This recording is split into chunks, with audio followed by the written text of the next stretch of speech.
Every time I go on a business trip, I have flashbacks. This was a long time ago, but I used to have a wife. My ex-wife was originally a receptionist at a client company. She was lively like a female broadcaster, but at the same time, she looked very innocent.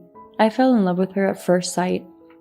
Every time I went to the client's office, I would always think of some conversation topic so that she would remember my face. I was desperate. Soon, we discovered that we had some common interests. We became friends and shortly after, decided to date. I was so happy at the time that I shed tears of joy, and we got married after 2 years of dating because my ex-wife wanted to wear a wedding dress while she was still 25 years old. She looked beautiful as a bride. She quit her job and became a full-time housewife after marriage. She cooked delicious and healthy meals, and she cared for my health. My ex-wife, who loved housework, was also a good cleaner. I had nothing to complain about. I was truly proud of my wife. She had a happy married life. After the move and the wedding, when life had settled down a bit, my ex-wife asked me to do a bridal checkup. What's a bridal checkup, you say? In short, it's a health check for men and women before marriage. Recently, not only women, but also men do bridal checkups to make sure that they don't have diseases that could interfere with pregnancy or childbirth. This is usually supposed to be done before marriage. It was difficult for me to find the time to do this, and I felt uneasy about going for the test alone, so my ex-wife suggested that I go for a checkup with her at the time, when we were more settled. To be honest, it didn't really hit me, but then I remembered a story about a friend and her husband who got married around the same time as us and went for the checkup. Eventually, I gladly agreed to my ex-wife's suggestion. We made an appointment at the hospital and completed the test. I had to go back to the hospital to find out the results of the test. The test results came back at the same time for both of us, but I was on a business trip at the time, so my ex-wife's results came before mine. My ex-wife's test results showed no abnormalities. I can have a child with a peace of mind. I was also relieved to see my ex-wife happy as she said this. I didn't have my own test results yet, but I thought I'd be okay too. I didn't have any evidence to back it up, but I was pretty relieved already. And a while later, when the rush of business trips had calmed down, I was finally able to go to the hospital, and the results were unbelievable. I was diagnosed as azoospermia. I couldn't have children. I was shocked. I didn't think it would be me, but reality was cruel. I looked over the test results again and again. No, that's impossible. It was hard for me to accept the truth. My ex-wife loved children and was really looking forward to having a baby soon. She was an only child, so she said she'd always wanted a sibling. I've never seen her talk happily about such things, so if she found out I couldn't have children, she might leave me. Even though I knew I had to tell her the truth, I couldn't find the courage to do so. On the day I heard the test results, I couldn't think straight, and I was mentally depressed. I decided to refrain from telling her until I had sorted things out. Well, on that day, I couldn't stop crying because I couldn't accept the reality that I would not be able to have a child that my wife had longed for so much, that I might have to leave the woman I love. I couldn't sort it all out in one day. Fortunately, I didn't tell her that I was going to get the test results that day, so I didn't say anything when I got home. It was difficult for me to go home. I had cried in the car for hours before I actually did. I was thinking a lot of things, but I don't know what I actually thought or did. Even though I came home later than usual, my ex-wife was waiting for me with dinner. I almost cried because of how she treated me so well and my own inadequacy. But somehow, I managed to hold it together. But I just couldn't behave as usual. My ex-wife was worried about my unusual behavior. Women have an amazing ability to sense such things, don't they? I managed to cover it up by saying it was because I made a mistake at work. From then on, I was just spacing out all the time, not only in front of my ex-wife, but also at work. You've been acting strange lately. What's going on? One of my coworkers asked me. I let out all of my feelings and told him I felt guilty for not being able to tell my partner the truth because of my ego. Tears spontaneously fell down my cheeks as I spoke, but my coworker treated me as if he didn't see it. He took me seriously and confronted me. I knew I felt better when I told him everything I had been thinking in my head. My coworker told me, I don't blame your wife for divorcing you, but you should be brave enough to tell them as soon as possible. So I decided to tell my ex-wife the truth that day. I just concentrated at work that day and left work early. At that time, overtime work was the norm, and it was impossible for me to leave on time, but on that day, I was able to leave on time, a rare occurrence. I had no choice but to divorce my wife if that was the result of our talk. I still love my ex-wife, so I believed I should tell her how I feel. Thinking that, I bought a bouquet of flowers on the way home. My house is in a residential area. I bought the house because I liked the quiet neighborhood with only a few pedestrians. As I approached my house, I saw a strange car parked in the parking lot. I wondered if she was having friends over. I tried to call my ex-wife, but she didn't answer the phone.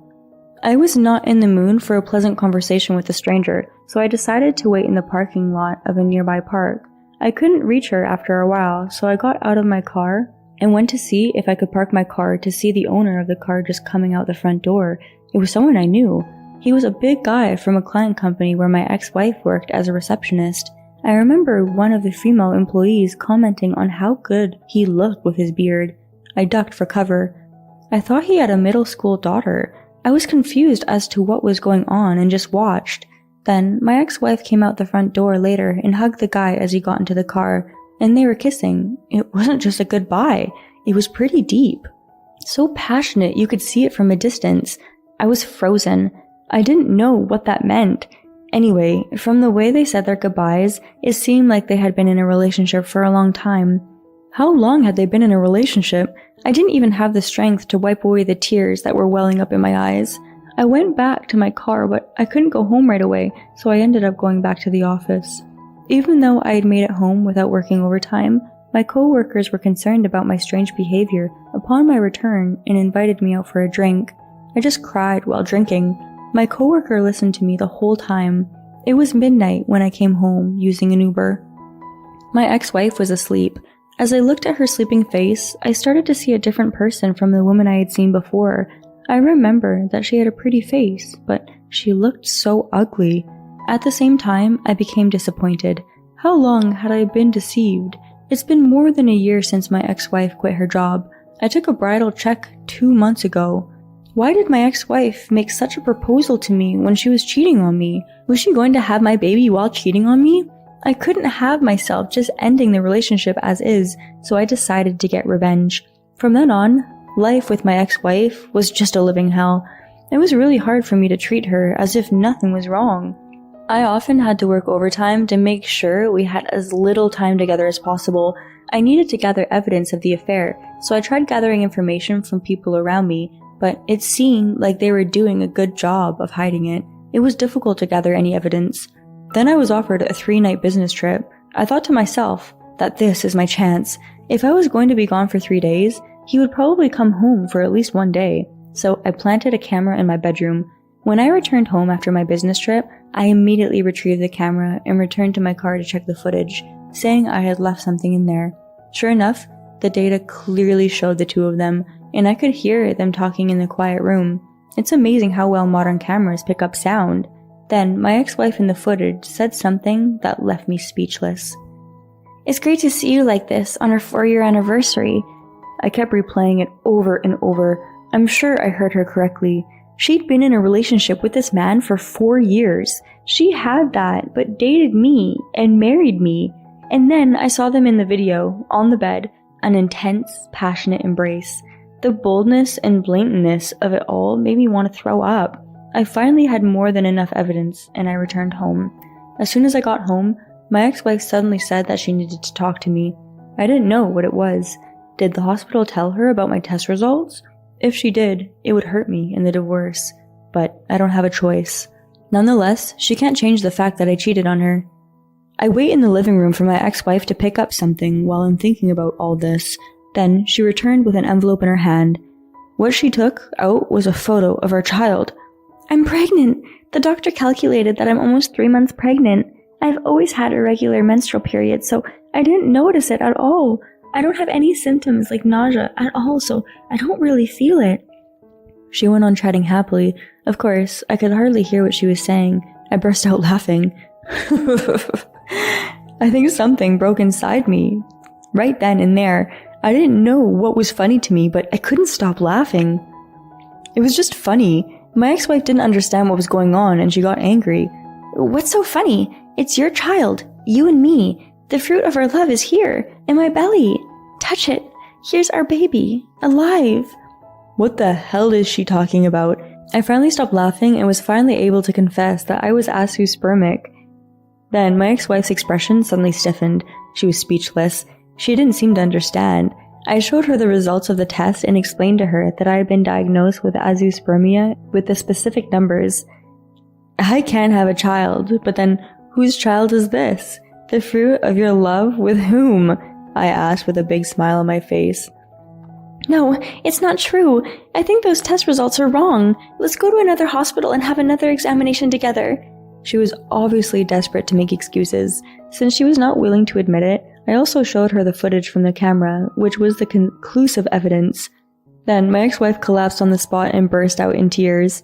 Well, I'm the one who wants to cry though. How long have you known about him? My ex-wife asked. To that I replied, well, it was your 4-year anniversary, wasn't it? Congratulations. With that, I turned in the completed divorce papers to my ex-wife. She filled them out right in front of me. I took the signed divorce papers from her for me to submit. Please communicate with my lawyer if you need anything. With that, I left the house. After that, of course the divorce was granted. I was also able to request alimony from my ex-wife. My ex-wife's affair partner, who was a senior executive at the client company, also ended up divorcing his wife as well. I heard he was charged a very high alimony. Well, it's no surprise that I was the one who sent her the video footage that could be considered the definite proof. Of course, I reported it to his company too. I have seen him many times at his office, so they dealt with it smoothly. They were a good company, after all. I'm grateful for that. He wants to resign from his position at the company, but he couldn't because being unemployed when he has the baby and has to pay alimony was just a nightmare. The child is innocent, so I hope they raise him or her well. By the way, the house I bought when I got married still has a mortgage, so I decided to rent it out. I feel like a landlord. While I do that, I live alone in a nearby apartment. The renters are a very nice family, and their child likes me very much. I realize that even though my body can't help children, just having the opportunity to interact with them makes me happy. Now, I am happy in my own way. I hope you enjoyed it. We look forward to seeing you again. Please subscribe to our channel.